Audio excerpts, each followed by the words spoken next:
Merci d'être là, surtout par une si belle journée, hein, quand il fait beau dehors comme ça, c'est difficile, surtout sur un sujet aussi qui peut être aussi rébarbatif que les règlements généraux. Mais en tout cas, je vais faire de mon mieux pour essayer de vous rendre ça le plus simple possible. Dans une des questions, une participante demandait comment rendre la modification des règlements généraux moins arides et plus agréable. C'est un peu difficile parce qu'il reste qu'il y a beaucoup de notions très précises là-dedans qu'il faut savoir. Alors, on va passer à travers de ça. C'est ce que je vais tenter de faire. Juste une petite chose, si j'ai un chat qui apprécie beaucoup mes webinaires, alors si jamais vous voyez Mme Hortense ou que le chat passer ici, je ne peux pas me résoudre à l'enfermer, malheureusement, dans une pièce. Alors, allons-y. Comme Philippe le disait, on a intégré la plupart des réponses à vos questions dans le webinaire, mais celles qui ne le sont pas, ou si je souhaite préciser des choses, on va toutes les reprendre à la fin quand même. Il y a des sondages qui vont vous être proposés, histoire de ne pas avoir à m'écouter sans arrêt pendant 1 heure, puis vous faire participer un petit peu plus. Il y a beaucoup de participants, alors on ne peut pas vraiment répondre à toutes les mains levées, et la présentation PowerPoint va vous être envoyée un peu plus tard, de même qu'une fiche d'évaluation, je pense. Vous pouvez utiliser la présentation comme vous voulez. Je vous demande simplement de respecter l'auteur et lorsque vous le faites, de mentionner mes coordonnées comme vous le voyez un petit peu plus bas au bas de la fiche. Dernière mise en garde, je ne suis pas avocat. Les propos que je vais tenir ne sont pas des avis juridiques ou des conseils légaux. Je ne suis pas membre du barreau, alors il faut que ce soit bien clair pour tout le monde. Par contre, je suis administrateur de société certifiée, ASC, qui est une formation qui est donnée notamment par le Collège d'administrateurs de société, qui est affilié à l'Université Laval et qui permet d'avoir les lettres ASC à la fin de son nom, qui sont spécialistes en gouvernance. Voilà. Rapidement, les objectifs de la rencontre d'aujourd'hui. Alors, j'espère qu'après la présentation, vous serez en mesure de savoir quelle place occupent les règlements généraux dans les documents de gouvernance. Il y en a plusieurs documents de gouvernance, on va voir ça ensemble. On va on va décortiquer un peu les éléments essentiels qu'on peut retrouver et qu'on doit retrouver dans l'ERG. Et je vais vous donner aussi des outils qui vont vous aider à procéder à la mise à jour, qui parfois peut être un petit peu complexe à cause des façons de faire. Et on va aussi regarder quels sont les pièges à éviter lorsque vous faites ça, parce qu'il y en a. Je voudrais tester avec vous, juste avant de commencer, les sondages pour voir si ça passe bien et si vous savez les utiliser aussi. Alors, puisqu'il va en avoir 4, alors je vous envoie un premier sondage auquel je vous invite à voter. Normalement, il devrait apparaître sur votre écran. Alors, procédez et après ça, on va voir le résultat. C'est juste pour voir si vous connaissez bien le système, là. Alors,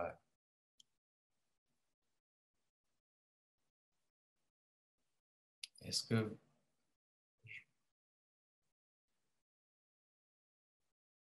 Personne n'a voté? On le voit bien apparaître, mais je ne sais pas, on dirait que les gens n'ont pas la possibilité de voter. Je vais regarder si je peux faire quelque chose ici.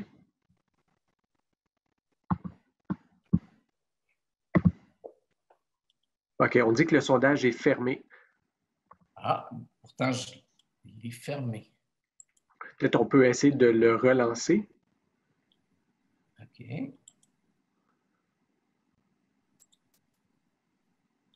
Voilà, je viens de le relancer. C'est marqué sondage fermé, effectivement.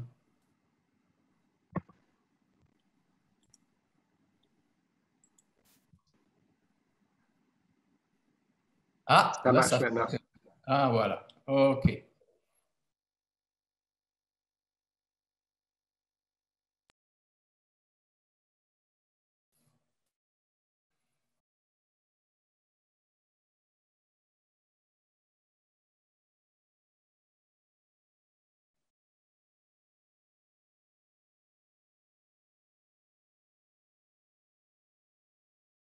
Bon, alors je vois que pas mal tout le monde maîtrise le sondage. 38 personnes ont voté.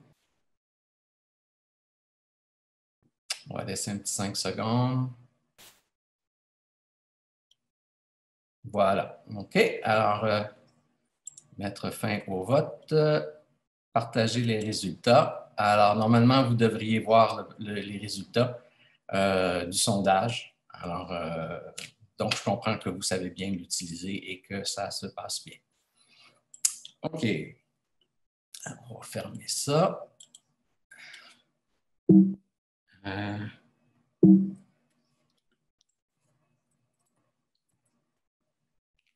OK. Alors, qu'est-ce qu'on va voir ensemble? D'abord, on va voir c'est quoi la gouvernance très, très, très rapidement, juste pour s'entendre sur une définition et quels sont les documents essentiels, parce qu'il y a plusieurs documents de gouvernance qui sont importants de garder et de mettre à jour. On va voir ensemble quel est le contenu des règlements généraux, quels sont les principaux éléments qu'on doit y retrouver. Les choix stratégiques, parce que choisir d'élire son conseil d'administration d'une façon plutôt qu'une autre, c'est un choix stratégique qui a une influence sur l'organisation et la façon dont elle fonctionne. Les nouveaux enjeux, des questions de langage inclusif, de diversité, de harcèlement, etc., qui sont des enjeux qu'on a vu arriver au cours des 5 dernières années, je vous dirais, puis auxquels il faut faire face.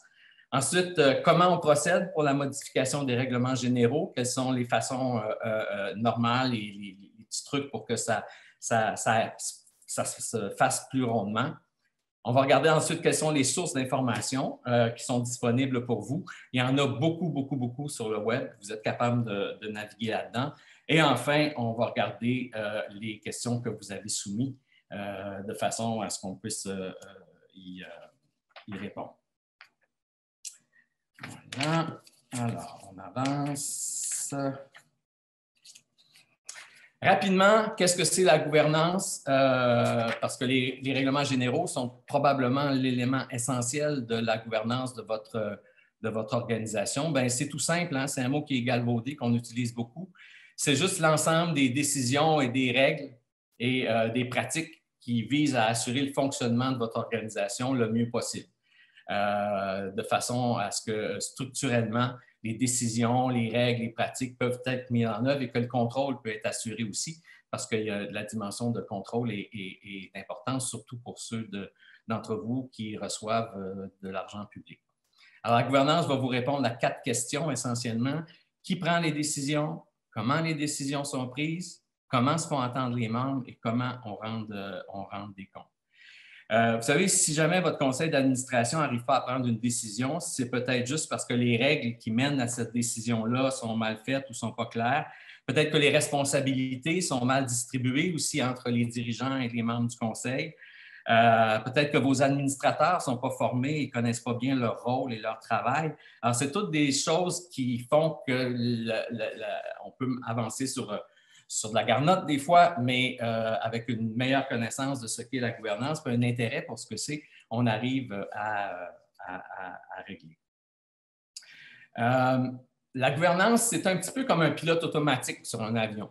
Vous savez, le pilote automatique, à un moment donné, quand l'avion tangue un petit peu, oups, il va le ramener de l'autre bord. Quand l'avion part du bord, oups, et tout ça se fait automatiquement à cause de mécanismes déjà intégrés dans le pilotage de l'appareil. La gouvernance, c'est exactement la même chose. Voilà. Alors, on va passer à la diapo suivante. Quels sont les documents de gouvernance maintenant? Il y en a plusieurs et ces documents-là, ils sont essentiels. C'est essentiel de les garder à jour, de le conserver à jour et c'est le rôle du secrétaire de l'organisation de faire ça. Si demain matin, par exemple, tout le conseil d'administration prenait un autobus pour aller à un événement, et malheureusement, il y avait un accident, puis tout le monde décédait dans l'accident, bien, il faut que l'organisation continue. Alors, si les PV sont chez le trésorier, si les PV sont chez le secrétaire, puis les budgets sont sur l'ordinateur personnel du trésorier, puis tout ça, on ne va jamais se retrouver, puis l'organisation va être vraiment mal prise. Alors, il y a toute une série de documents de gouvernance. Allons-y rapidement. Les lettres patentes, d'abord, que vous avez. Les règlements généraux, qui sont probablement, avec les lettres patentes, les documents les plus importants. Le code d'éthique applicable au personnel, aux bénévoles et aux membres du conseil. Ça, on sait ce que c'est, on va y revenir ici. Le budget et les états financiers. La liste maître des membres, tant qu'à faire du personnel, des mécènes, de vos donateurs, si vous en avez. D'autant plus que ça, c'est une obligation pour les OBNL enregistrés à Québec en fonction de la partie 3 de la loi, mais ça, on va y revenir. La cartographie du conseil, incluant le guide de compétences. Hein. Normalement, vous avez fait un guide de compétences. Quelles sont les compétences qu'on a besoin au conseil? Est-ce qu'on a besoin de quelqu'un qui connaît plus la finance, quelqu'un qui connaît plus la nutrition parce qu'on est une soupe populaire, quelqu'un. Alors, ça fait partie de vos documents de gouvernance. Les évaluations du conseil d'administration. On dit qu'une fois par année, le conseil d'administration doit s'auto-évaluer. Pour voir comment il peut améliorer son fonctionnement, ça en fait partie. Toutes vos politiques, si vous avez des politiques de remboursement, de gestion des bénévoles, des politiques de dons, des politiques d'investissement, si vous êtes une fondation, vous recevez des dons. Votre plan stratégique, vous savez ce que c'est. Si vous confiez des mandats à des comités spéciaux également. Les procès-verbaux finaux, documents annexes et répertoires des résolutions. Alors souvent, on fait un PV, on arrive à la réunion suivante, quelqu'un fait des modifications, on les modifie, mais on ne le modifie pas dans le document original qui sert de document probant si jamais il faut aller en cours ou s'il y a un problème. Alors, c'est important de garder les procès-verbaux finaux ensemble. Le calendrier des instances et finalement votre rapport d'activité annuelle. Tout ça sont ce qu'on appelle les documents de gouvernance qui doivent être rassemblés au même endroit. Et, par exemple, vous pouvez avoir un drive sur Google et mettre tout cela, que ce soit toujours accessible aux membres du conseil d'administration et pourquoi pas les membres de votre association. Alors, comme vous voyez, les règlements généraux occupent une place importante dans tout ça. Maintenant, regardons ensemble quels sont les éléments essentiels qu'on doit retrouver dans les règlements généraux. Ils sont quelques-uns, je vous les donne en vrac, juste après avoir vu quelle est la définition qu'on veut donner aux règlements généraux. La définition qui est là est très claire et très courte. C'est les règles du jeu de votre organisation. Finalement, c'est ce qui définit ce que chacun fait et ce que chacun a à faire. Ça fixe les règles du jeu et pour ça. Maintenant, moi, je dis souvent que les règlements généraux, c'est bien plus qu'une affaire d'avocat parce que vos règlements doivent vraiment, ils diffèrent d'une association à l'autre et ils doivent vraiment être le reflet du contexte et des valeurs de votre association, tout en respectant la loi, bien sûr. Il n'y a pas une formule de règlements généraux. Je vous donne quelques exemples. Si votre mission est en lien avec la diversité religieuse, par exemple, bien, il est tout normal que vous prévoyiez dans votre conseil d'administration qu'il y ait des gens issus d'un grand nombre de religions, par exemple. Je vous donne l'exemple, si vous avez une soupe populaire, il serait peut-être sage de penser qu'on cherche une compétence en nutrition pour être membre du conseil d'administration. Si vous êtes une fondation privée, par exemple, vous allez vouloir limiter le nombre de membres que vous avez, probablement à ceux qui entourent la table du conseil d'administration. Est-ce que vous allez donner beaucoup ou peu de pouvoir aux membres? Il y a des gens ou des organisations où les prises de décision sont concentrées au conseil. Il y en a d'autres où il y a des obligations de consultation des membres, etc. Alors, tout ça, ça dépend de la philosophie, des valeurs et du contexte dans lequel votre association travaille. Et ces choix-là, il faut qu'ils se traduisent dans les RG aussi. On va voir un petit peu plus loin comment procéder, mais il faut faire ces modifications-là. Je vous disais, il n'y a pas un modèle pour tout le monde. Les bons règlements généraux permettent d'éviter l'incertitude et l'incohérence surtout, puis ça favorise beaucoup la transparence parce qu'ils sont publics parmi tous vos membres et ils savent comment vous procédez, comment les décisions sont prises. Ils doivent être rédigés en termes simples afin d'éviter toute incohérence et puis toute interprétation. On évite le jargon également. On dit les choses simplement comme ils doivent se faire. Et on reste bref et concis par souci de clarté. Alors, les règlements, c'est ça. Il faut les adapter en fonction de votre organisation et de ses philosophies. Il n'y a pas un modèle pour tout le monde. Je pense que c'est ce qu'il faut retenir de cette diapositive-là. On va regarder maintenant quels sont les éléments essentiels qu'on doit retrouver dans les règlements généraux. Il peut y avoir plus, mais il peut difficilement y avoir moins que ce qui est là. Et on va voir un petit peu aussi dans quelle mesure, tout de suite après, comment ces choix-là peuvent être des choix stratégiques. D'abord, au début, on commence par les dispositions générales. C'est primordial de bien définir les termes au début du règlement. Les mots ne veulent pas dire la même chose pour tout le monde, alors c'est important qu'ils soient très clairs au début. C'est là qu'on regroupe également les éléments qu'on retrouve dans les lettres patentes, c'est-à-dire le siège social, l'objectif, etc. On met ça dans les dispositions générales. On peut aussi mettre la mission, la vision et les valeurs dans les règlements généraux, mais ce n'est pas essentiel. C'est une façon de les mettre en valeur également, mais c'est pas... voilà. On y définit également tous les types de membres, les cotisations, les destitutions, comment on procède. Et ça, c'est important aussi, c'est très stratégique. Il y a certaines organisations qui ont 4, 5, 6 types de membres avec des droits et des règles différentes. Ça complique les affaires, ça fait des chicanes des fois. Alors, on va voir comment on peut simplifier ça au maximum. Il doit y avoir des dispositions concernant votre Assemblée générale également, les modifications de combien vous en faites par année, comment le CA le convoque, etc. Souvent, c'est 5 jours francs ou 5 jours ouvrables.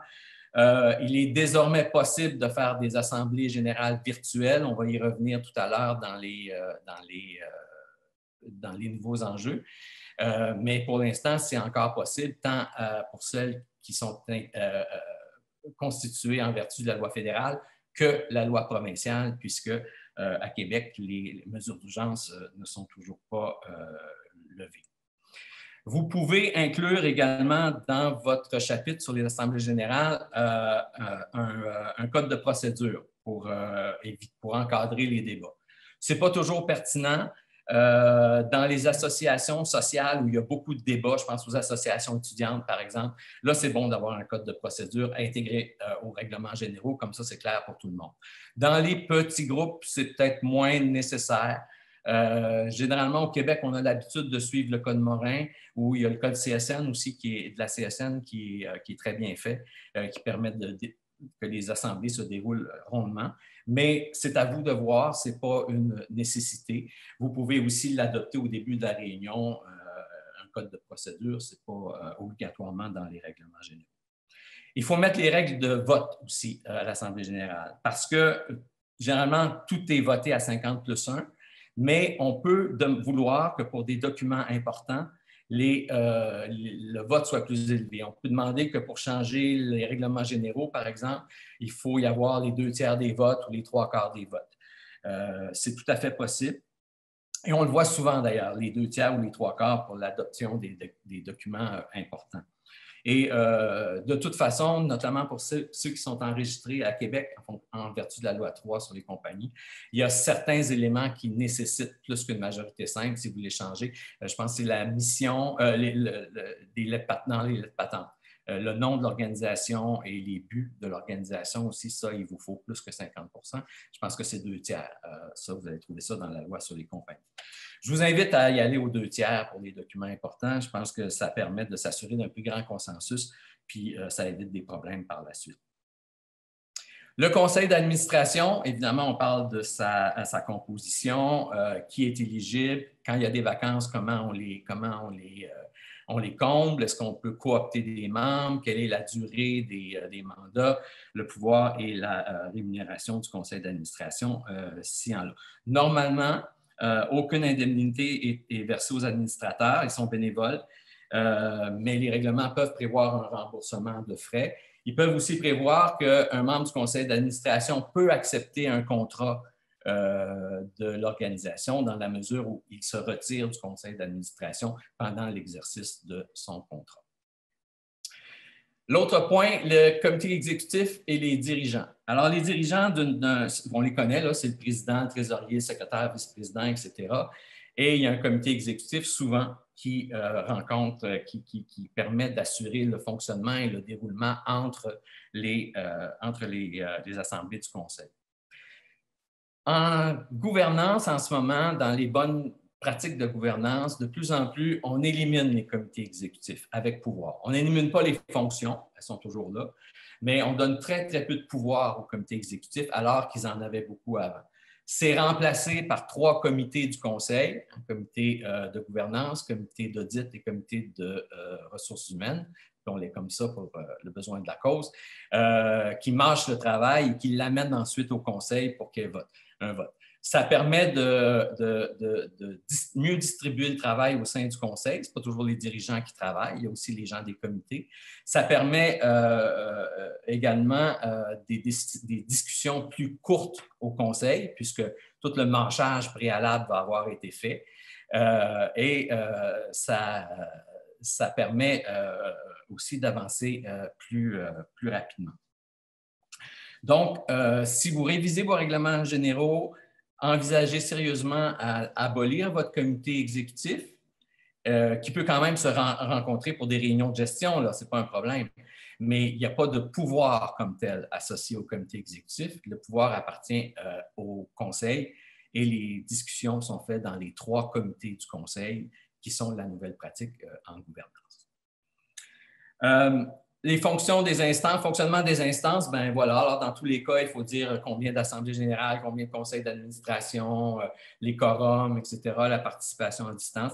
Dans certains, par exemple, la loi fédérale sur les chambres de commerce, qui sont des OBNL, exige qu'il y ait 3 assemblées annuelles des membres par année.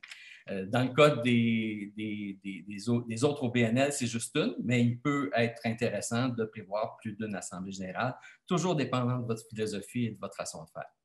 Ensuite, c'est des choses assez normales, les dispositions financières, là, quelle est l'année financière, qui signe les chèques, les livres, la comptabilité, comment ça fonctionne. La formule d'amendement des règlements généraux, donc si on le fait aux 2/3, aux 3/4 ou par vote simple. Et finalement, pardon, les choses que vous pouvez mettre en annexe et toute autre disposition.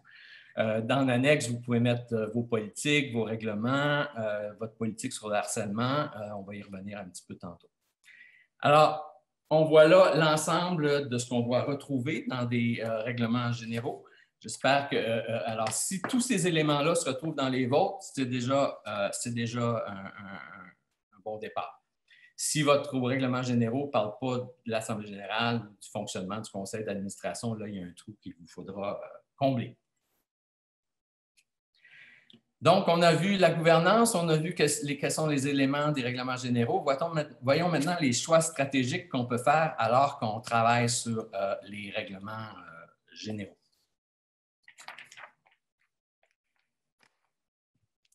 La première chose, c'est les membres. Et ce n'est pas banal, hein? Ce n'est pas de choisir ses membres. D'abord, c'est l'organisation qui définit qui peut être membre. On peut exclure des gens, on peut exiger des choses, ça dépend toujours de vos objectifs. Si vous êtes l'association des ingénieurs de Polytechnique, par exemple, bien, il est possible que vous exigiez que les membres d'association détiennent un diplôme d'ingénierie, par exemple. Vous pouvez restreindre comme ça en fonction de votre mission, ou vous pouvez ouvrir à tout le monde aussi si c'est la mission de votre organisme. C'est important parce que comme ça, vous allez pouvoir mieux contrôler puis votre association, puis vous assurer que les gens qui y sont vraiment des gens qui sont intéressés. Les types de membres, je pense qu'il faut les limiter le plus possible. Parfois, et je vous en suggère d'en avoir 3 seulement. Je pense que c'est probablement la meilleure chose à faire. D'abord, les membres actifs, là, ce que les moteurs appellent des membres full patch. C'est-à-dire que c'est des gens qui ont payé leur cotisation, qui participent, qui viennent aux assemblées, qui ont droit de vote, etc. Alors ça, c'est les usagers, les donateurs, n'importe qui a payé sa cotisation, quoi, finalement. Les membres associés, où là, ce n'est pas des individus, mais c'est des organisations. Si vous avez une autre organisation qui veut être membre parce qu'il s'intéresse à vos choses, parce que c'est des partenaires qui travaillent avec vous et qui veulent être membre de votre association, vous pouvez créer ça pour les regroupements, pour les gens qui ne sont pas des personnes physiques. Vous pouvez ou vous ne pouvez pas leur donner d'un droit de vote également. En fonction de la taille de l'organisation, vous pouvez choisir de leur accorder 1 vote, 2 votes, 3 votes aussi à l'Assemblée générale. Mais c'est important de le définir. Et finalement, les membres honoraires, c'est-à-dire les fondatrices, les anciens présidents, tout ça, là, qui peuvent participer aux assemblées avec ou sans droit de parole, c'est votre choix, mais qui n'ont pas de droit de vote comme membres honoraires, sauf s'ils payent leur cotisation annuelle, bien sûr, auquel cas ils peuvent avoir les 2 statuts. Alors, si vous voulez jouer avec les cotisations, donnez-vous ce pouvoir-là à l'intérieur des règlements généraux. C'est-à-dire, dites, ça appartient au conseil d'administration de fixer le prix des cotisations. Comme ça, sans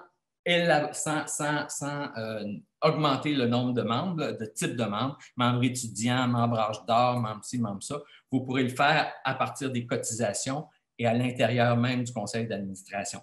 Ça peut parfois être délicat d'aller en assemblée générale puis demander une augmentation des cotisations. Ça peut déraper des fois. Alors, parfois, c'est peut-être mieux d'y aller comme ça. Le choix des membres, comment on devient membre, c'est important aussi parce que là, est-ce que quelqu'un doit faire une demande au comité, au conseil d'administration pour être membre? C'est souvent le cas, hein, où le conseil d'administration doit adopter la liste des membres à chaque conseil quand il s'en rajoute. Est-ce que s'il s'agit juste de payer une cotisation puis il devient membre? Est-ce qu'il suffit de s'inscrire à une activité pour devenir membre? Alors ça, il faut vraiment bien définir ça. Ça fait partie des enjeux. La cotisation ça, je viens de vous en parler. Essayez de la garder fixée par le conseil d'administration et non par l'Assemblée générale. Et finalement, il faut aussi prévoir des cas de renvoi, des retraits et des cooptations. Les renvois, si quelqu'un a posé une action, posé un geste, tenu une parole qui va contre les intérêts de l'organisation et que c'est grave et qu'on souhaite en renvoyer quelqu'un, il faut s'assurer d'avoir dans ces règlements généraux un bon mécanisme qui permette de le faire. Vous connaissez peut-être le dicton en latin, là, audi alteram partem, c'est-à-dire qu'il faut toujours donner l'occasion aux gens de se défendre et de dire pourquoi ils ont agi comme ça, etc. Alors, donc, ces renvois-là se font souvent sur 2 ou 3 conseils. C'est-à-dire, on avise, on demande, on lui donne la chance de faire une réplique et ensuite le conseil décide. Mais c'est important de prévoir cela. Les 3 principales instances de avec lesquelles vous allez travailler et vous travaillez. D'abord, l'Assemblée générale des membres et les assemblées spéciales. Ils ont peu de pouvoir. Hein. Les pouvoirs leurs devoirs et leurs pouvoirs sont assez limités. C'est-à-dire, c'est de recevoir les états financiers et nommer l'auditeur, d'élire les administrateurs et j'ai mis modifier, mais en fait, je devrais plutôt dire entériner les règlements généraux ou les lettres patentes qui ont été modifiées par le conseil d'administration. Par contre, ils peuvent manifester des souhaits également.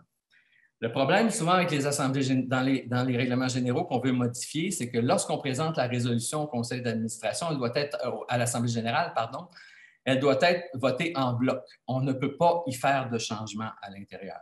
Parce que comme c'est la constitution de votre organisation, le législateur a estimé qu'il était important que tous les membres soient au courant s'il y a des modifications qui étaient faites. Or, si vous faites des modifications sur le plancher de l'Assemblée générale, mais ceux qui ne sont pas là, ils ne sont pas au courant, alors ça ne marche pas. En revanche, il y a une façon de tweaker ça, excusez le mot, c'est par la manifestation d'un souhait. C'est-à-dire, si l'Assemblée générale, par exemple, veut changer un mot ou veut nommer plus d'administrateurs, puis un débat qu'on trouve que c'est une bonne idée, mais c'est ce qui n'est pas dans la proposition, l'Assemblée peut proposer, un membre de l'Assemblée générale peut proposer une résolution manifestant le souhait que le conseil d'administration modifie les règlements généraux de telle façon. À ce moment-là, l'Assemblée le vote et lors du prochain conseil d'administration, puisque c'est au conseil d'administration qu'il appartient de rédiger et de modifier les règlements généraux, bien, ils pourront prendre ça en compte, faire des modifications et les représenter à nouveau à l'Assemblée générale de l'année suivante. Mais on aura ainsi tenu compte des souhaits de l'Assemblée générale en étant quand même capable d'adopter les règlements généraux. Attention au quorum, si vous fixez le quorum trop élevé, vous allez avoir de la misère à rassembler vos gens.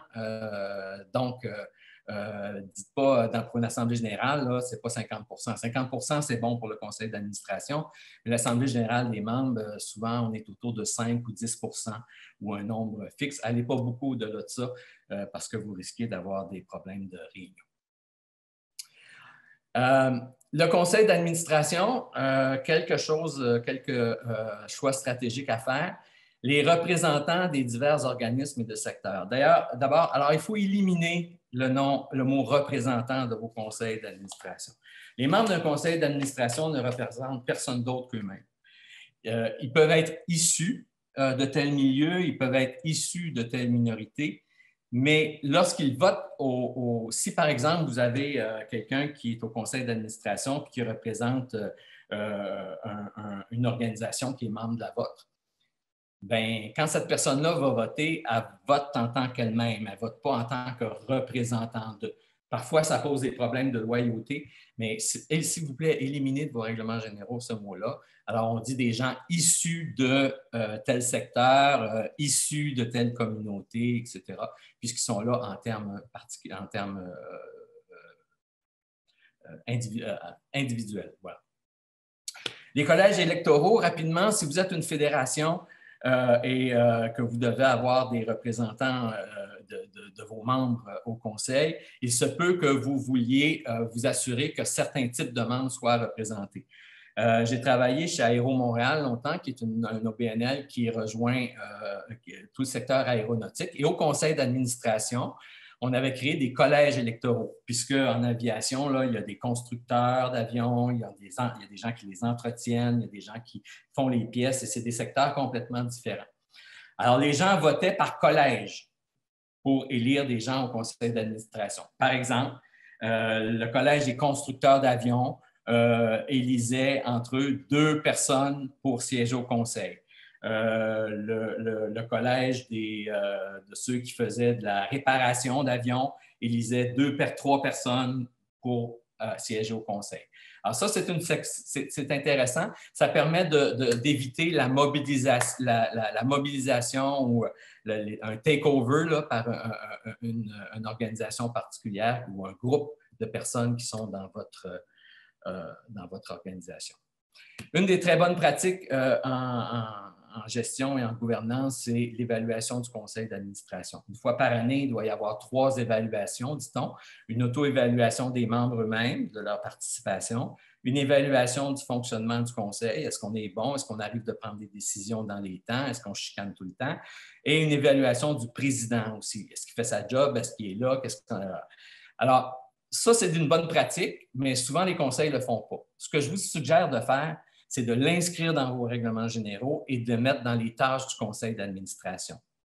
Un processus annuel d'évaluation du conseil. Alors, comme ça, vous allez vous obliger à le faire, vous allez voir, ça aide beaucoup à améliorer le fonctionnement. Parce que souvent, on passe dessus, on se dit, oh, on est une petite billerie, on n'est pas grand-chose, on ne peut pas faire. Mais faites-le, je vous le suggère fortement. Finalement, définissez bien les mandats et les responsabilités de chacun pour éviter les overlaps. Excusez-moi, j'ai des mots anglais qui viennent en tête. Ça évite des chicanes, ça évite plein de choses comme ça. Chacun sait ce qu'il a à faire et les règlements sont bien faits. Comité exécutif, je vous en ai parlé tout à l'heure. Alors, les nouvelles méthodes de gouvernance veulent qu'on le remplace par 3 comités qui sont constitués uniquement de gens du conseil, un comité de gouvernance, un comité d'audit et un comité de ressources humaines. Je n'irai pas plus loin là-dedans, je n'ai pas le temps, mais vous allez trouver tout ça, beaucoup d'informations là-dessus sur Internet. Et finalement, dans certains cas, on crée un comité des sages ou un cabinet de campagne quand on fait des levées de fonds. Le comité des sages, c'est fort intéressant, là, des fois, quand on a quelqu'un qui est au conseil depuis 20 ans, puis qui ne veut pas débarrasser, puis qu'on veut innover, puis tout ça. Alors, souvent, un comité des sages qui permet de nommer ces gens-là qu'on consulte de façon consultative, ça permet d'aider le fonctionnement du conseil. Une des questions me portait là-dessus, là, comment on fait pour, excusez le mot, là, mais se débarrasser des gens qui traînent, bien, nommer un comité comme ça, puis les nommer là, souvent, ça règle le problème. Good. On avance. Alors, maintenant, on va aller aux nouveaux enjeux. Juste avant, on va se faire un petit quiz pour voir si vous avez bien retenu. Sondage 2, document de gouvernance. Alors, ouvrir le vote.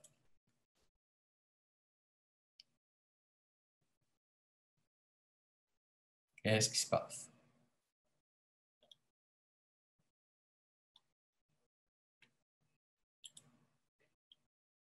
Est-ce que vous voyez le sondage?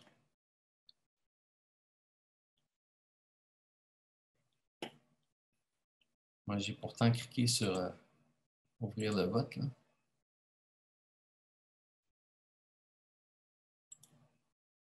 Philippe, est-ce que ça fonctionne? Je viens d'essayer quelque chose, donc je ne sais pas si les gens... Ça, c'était le premier. Non, ça, c'est pas bon. Ça, Alors, c'était le... OK. Ouais, fin au vote. Là, je vais ici. Voilà. Je vais l'activer de mon côté, donc c'est pour les pouvoirs de l'Assemblée générale? Non, lequel parmi les documents suivants ne sont pas des documents de gouvernance? C'est le sondage 2. Parfait, je vais l'activer. Alors, on va voir si vous avez retenu.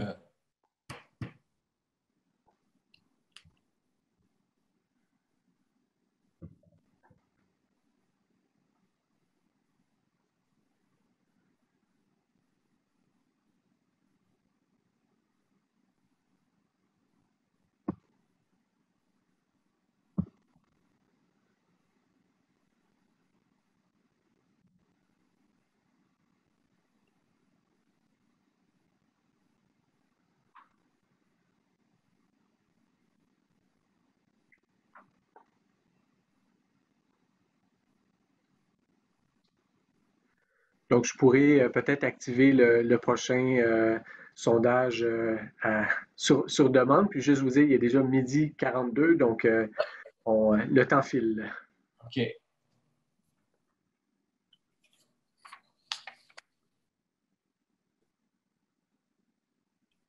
OK, alors je vais mettre fin au vote dans 5 secondes. Même si on n'a pas tout le monde, ce n'est pas grave. Voilà, vous voyez les résultats. Alors, ben, c'est bon, effectivement, les règlements généraux. La liste maître des membres, oui, ça fait partie en fait, juste des membres. C'est une obligation des OBNL enregistrés en fonction de la partie 3 de la loi sur les enregistrés à Québec. La liste des maîtres des membres, ça fait partie de vos documents de gouvernance. Les évaluations du conseil également. Formulaire de remboursement, ça ne fait pas partie des documents de gouvernance. Votre planification stratégique, oui, je vous dirais qu'après les règlements généraux, c'est probablement le deuxième document le plus important de gouvernance. Et effectivement, le code d'accès de l'immeuble, bien que c'est fort utile, ça ne fait pas partie des règlements de gouvernance. Voilà, OK. Alors, on va avancer. Je ne suis pas sûr qu'on ait le temps de faire les autres. Les nouveaux enjeux. Maintenant, il y a des choses, évidemment, le monde change. Hein? Alors, la gouvernance, c'est une science qui évolue et qui change. Il y a des pratiques aussi qui changent. Alors, on a des choses qui... allons-y. D'abord, comment on rédige nos règlements généraux? Est-ce qu'on fait de l'épicène, neutre, non-binaire, exclusive? Est-ce qu'on utilise les nouveaux pronoms neutres, là, IEL, puis SELE, etc.? Alors, ce que je vous suggère surtout, et ce que la plupart des gens suggèrent, c'est d'y aller avec ce qu'on appelle l'épicène, un mélange d'épicène et de neutre. Le neutre, c'est d'utiliser des mots qui ne marquent pas le féminin ou le masculin. Par exemple, au lieu de dire les employés et les employés et eux, on va dire le personnel, par exemple. Alors ça inclut tout le monde. Alors, on cherche des synonymes comme ça qui incluent immigrants, immigrantes. Maintenant, on dit beaucoup la personne immigrante. Alors, comme ça, c'est soit masculin ou féminin. Et l'épicène, c'est les points là, formateurs, pointrices. Alors, on utilise au minimum ça parce que ça alourdit le texte et on essaie le plus possible d'y aller en formation neutre. Ce qu'on appelle au Québec, finalement, l'écriture inclusive. Attention, ça n'a pas la même définition en France, mais au Québec, c'est comme ça qu'on l'appelle. L'OQLF vous recommande d'utiliser de l'écriture inclusive et le ministère de la Justice n'accepte pas au Québec, au fédéral, j'avoue que je ne le sais pas, la rédaction non binaire, c'est-à-dire les pronoms comme IL et SELU et tout ça. Là, le ministère de la Justice nous demande de faire ça. À proscrire, ce qu'on voyait autrefois, là, le masculin inclut le féminin. Là, souvent, on voit encore des choses comme ça. C'est à proscrire, il ne faut plus mettre ça, on n'est vraiment plus là. Diversité et représentation, c'est un enjeu important ces derniers temps. Il faut se demander quel type de diversité on veut représenter. Il faut qu'il soit pertinent à l'organisation. Est-ce que dans le cas d'une soupe populaire, par exemple, il est pertinent de s'obliger à avoir quelqu'un de la communauté LGBTQ+, au conseil d'administration? Il n'y a pas de besoin particulier, là, on mange pareil. Puis, par contre, comme je vous disais, un spécialiste en nutrition, ça peut être intéressant. Est-ce qu'on veut représenter les membres? Est-ce qu'on veut que notre conseil d'administration représente soit un portrait de la société, soit un portrait de nos membres, c'est dans leur qualification, ou soit un portrait de nos usagers? Ça, hein? Alors, dépendamment de ça, on va choisir quelle diversité on représente. Il y en a qui vont de soi. La diversité homme-femme, on est dans les zones paritaires, entre 40 et 60 ça, c'est comme rentrer dans les mœurs, mais quelle diversité? Essayez pas de toutes les représenter, vous n'y arriverez pas. Mais choisissez-les bien. COVID et Assemblée générale virtuelle. Alors, le fédéral, alors ceux qui sont au fédéral maintenant, les provisions qui vous permettaient de faire une Assemblée générale virtuelle sont levées. Vous devez donc, pour être capable de le faire, vous devez donc les prévoir il faut que ce soit prévu dans vos règlements généraux. Même chose, et vous avez à tenir une Assemblée générale annuelle. Vous ne pouvez pas la reporter à moins de demander la permission au gouvernement fédéral, mais les mesures spéciales sont levées. Par contre, on vous permet de faire des AGA virtuels dans la mesure où tout le monde peut parler et que le vote est secret. On vous permet aussi de faire des résolutions écrites. C'est-à-dire, si vous avez une petite association d'une vingtaine de membres, vous pouvez toutes préparer vos propositions, les envoyer à votre membre, les faire cocher oui, non, et ça va tenir lieu d'Assemblée générale annuelle. À Québec, comme l'état d'urgence est toujours là, si vous êtes enregistré à Québec, eh bien, votre obligation est de tenir l'Assemblée générale annuelle n'est pas revenue. Mais aussitôt que l'état d'urgence va être levé, ce sera le cas. Et puis, je pense que ça devrait venir bientôt. Harcèlement sexuel, depuis janvier 2019, vous êtes obligé d'avoir un règlement. Vous pouvez le mettre, la Commission des normes du travail l'exige. Vous pouvez le mettre en annexe, ça lui donne du poids. Et finalement, le code d'éthique, de plus en plus important, de plus en plus, il y a 5 ans, 10 ans, on n'en parlait pratiquement pas. Des questions d'éthique. Aujourd'hui, c'est des questions qui sont à l'avant-plan. Alors, il est très important qu'ils soient bien faits, qu'ils soient à jour et ça fait partie de vos documents de gouvernance importants. Souvent, les crises maintenant, et ça c'est juste une parenthèse, souvent les crises maintenant sont des crises éthiques. Hein. Un membre du conseil d'administration a fait quelque chose de pas correct, quelque chose, alors préparez-vous à ça. Juste une petite parenthèse, parce que quand ça sort, souvent on ne dit pas venir et puis on n'est pas prêt à cela. Comment on modifie nos règlements généraux maintenant? Ça s'improvise. D'abord, ça ne s'improvise pas. Là. Il faut qu'ils reflètent, on l'a dit, vos valeurs et votre mission. Il n'y a pas de modèle unique. Il y a quelques obligations légales. On va rapidement passer au travers.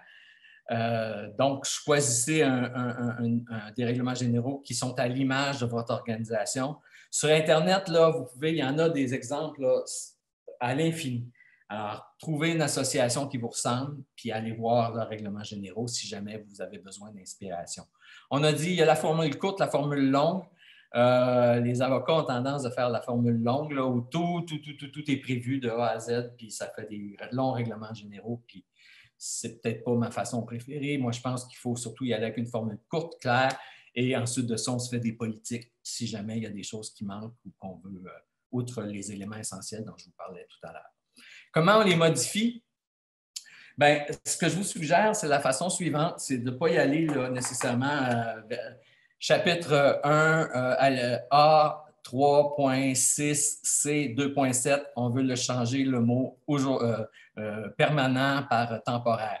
Vous allez perdre tout le monde comme ça. Alors, ce que je vous suggère, c'est vraiment de former un comité avec des membres de votre organisation, de définir les enjeux. Hein?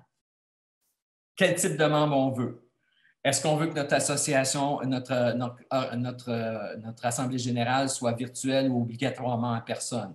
Est-ce qu'on veut qu'il y ait de la diversité au conseil? Si oui, laquelle? Et amener cette discussion-là en termes d'enjeux et non pas en termes de numéros d'articles.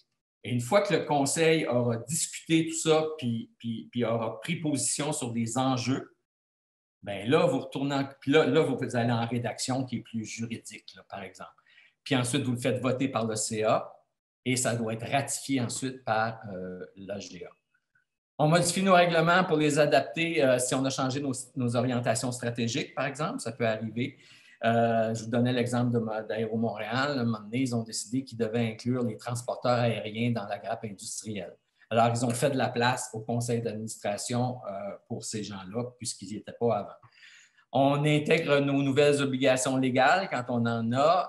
Je pense par exemple le règlement sur le harcèlement, où on corrige des dysfonctionnements récurrents dans la gouvernance en changeant des responsabilités de place, etc. Ça, on ne modifie pas nos règlements généraux pour régler un problème de gestion ponctuelle. On a un problème de cash flow, on va changer les règlements généraux, comme ça on ne sera plus obligé de le maintenir, ou pour régler le cas d'un individu. Hein? On a quelqu'un de chien au conseil, bien, on modifie les règlements généraux pour plus qu'il soit éligible la prochaine fois. Il ne faut surtout pas faire ça. Alors, rapidement, les obligations, je vais aller rapidement. Il y a un petit film, là, je ne vous le montrerai pas. Si vous êtes une organisation enregistrée selon la loi canadienne des OBNL, vous avez plus d'obligations que si vous êtes un OSBL fédéral, provincial. Alors, en tant qu'organisation, vous devez déposer votre rapport annuel à chaque année.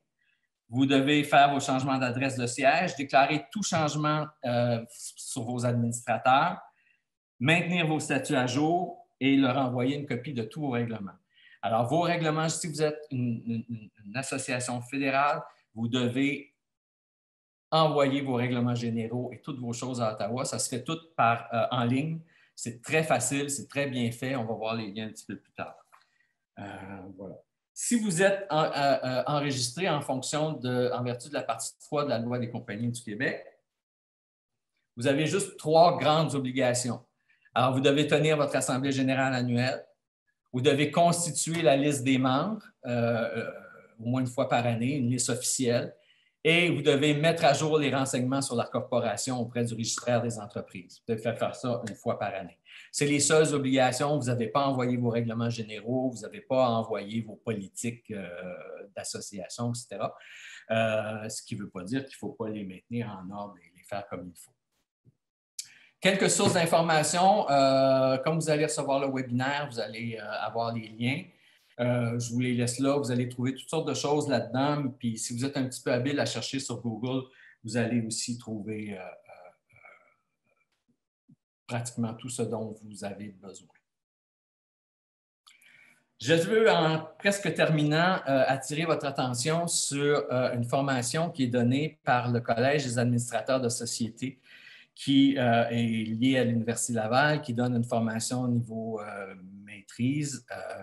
Et tout est indiqué en haut, là.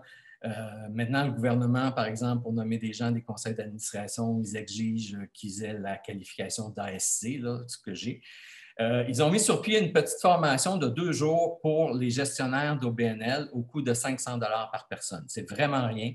Le cours complet là, pour devenir ASC, je pense que c'est 25 000 $.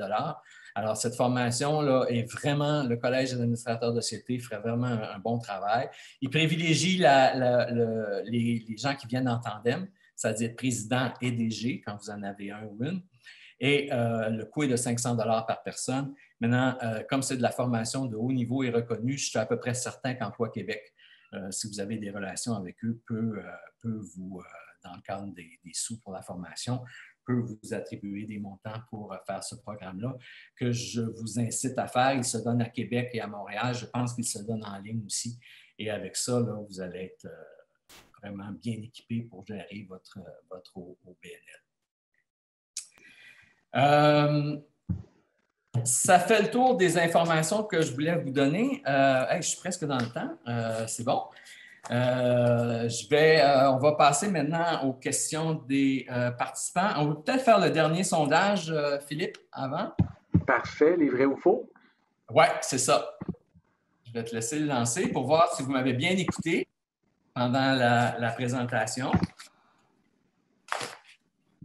Alors, je vous invite à voter à ces questions-là.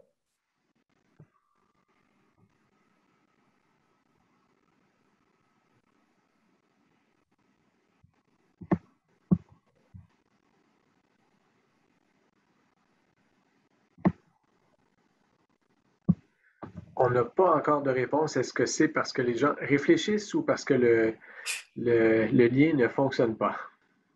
Je ne sais pas. Ça marche. Voilà.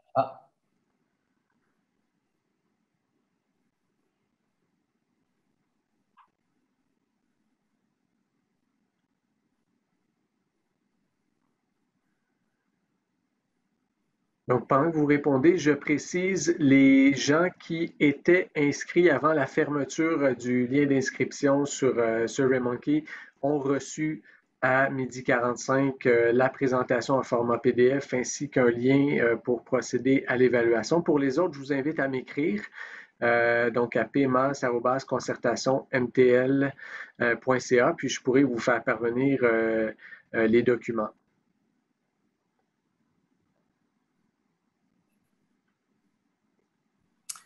Il nous reste 4 minutes.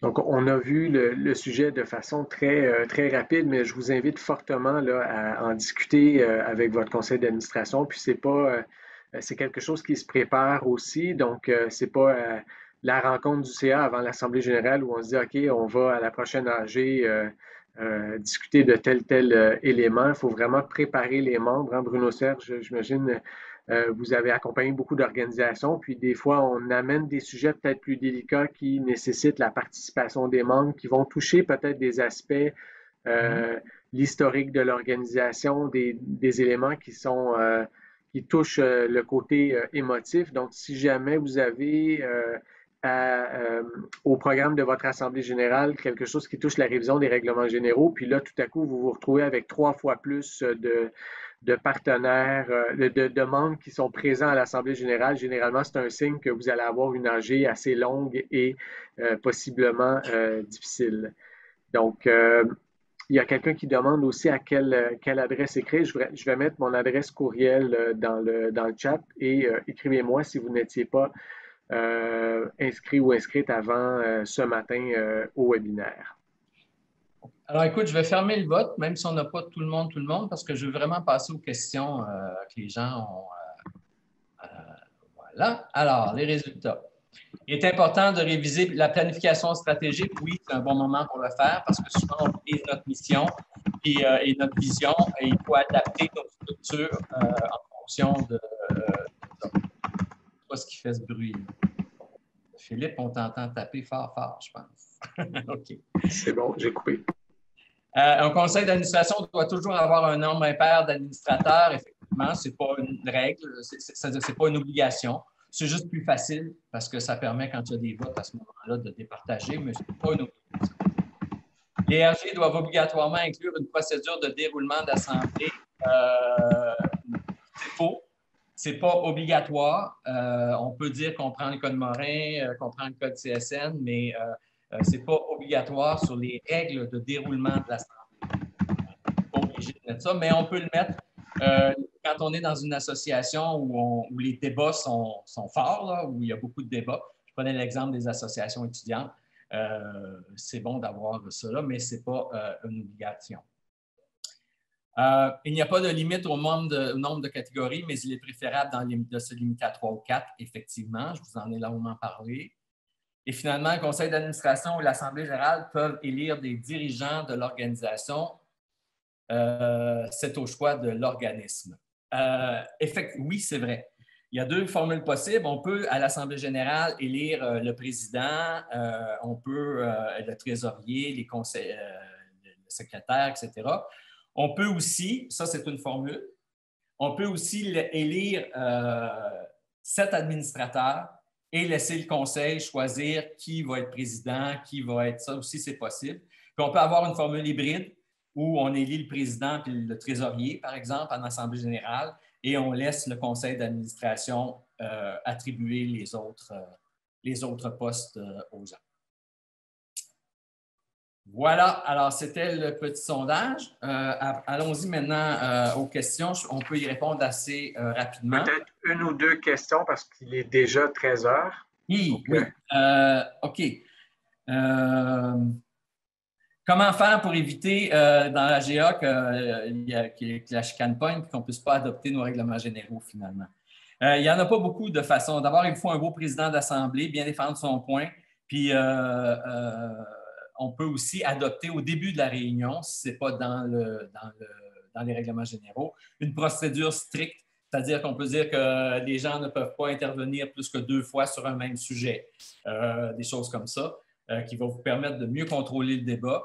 Et ensuite, l'association, à la fin, si on vous dit qu'on veut changer des règlements généraux, bien, proposez-leur plutôt d'y aller avec un souhait, ce qu'ils ont le droit de faire, puis vous les modifierez au prochain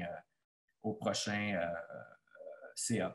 Doit-on réviser les textes ou en adopter des nouveaux? Moi, je vous suggère de les réviser. Tout mettre à la poubelle pour commencer, ce n'est pas toujours la meilleure chose à faire. Est-ce qu'on doit les faire réviser par un avocat? Encore là, ça dépend de vous. Est-ce que vous êtes à l'aise? Est-ce que moi, j'en ai écrit plusieurs. Je ne fais pas revoir mes choses par un avocat, mais si vous n'êtes pas l'habitude, ça vaut peut-être la peine.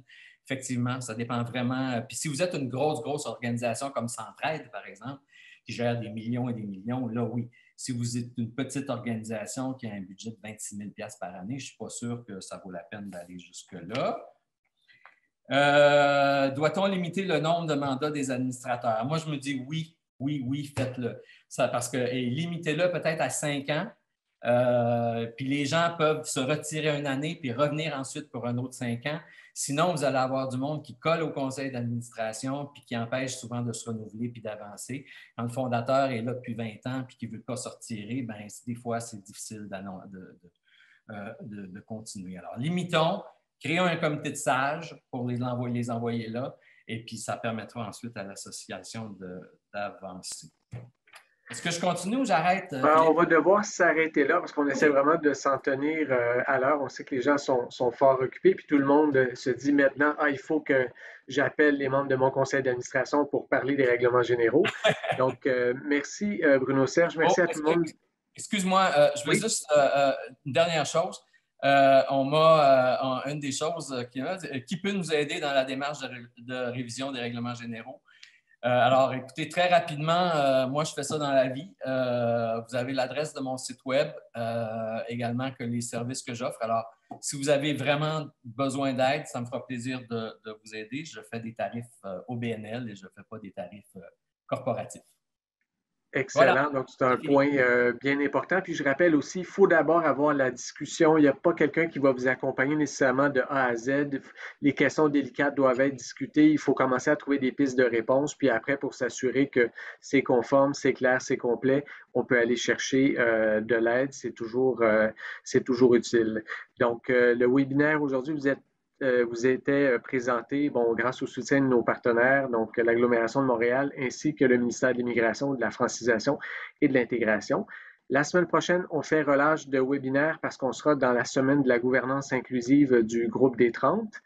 Vous allez en savoir plus en nous suivant sur les réseaux sociaux. Et on revient le 27 octobre pour parler justement de l'inclusion. Donc, est-ce que votre organisation est inclusive? On aura l'occasion d'en discuter avec notre prochaine formatrice du Y des femmes de Montréal. Donc, merci pour votre participation et je vous souhaite un bel après-midi. Au revoir.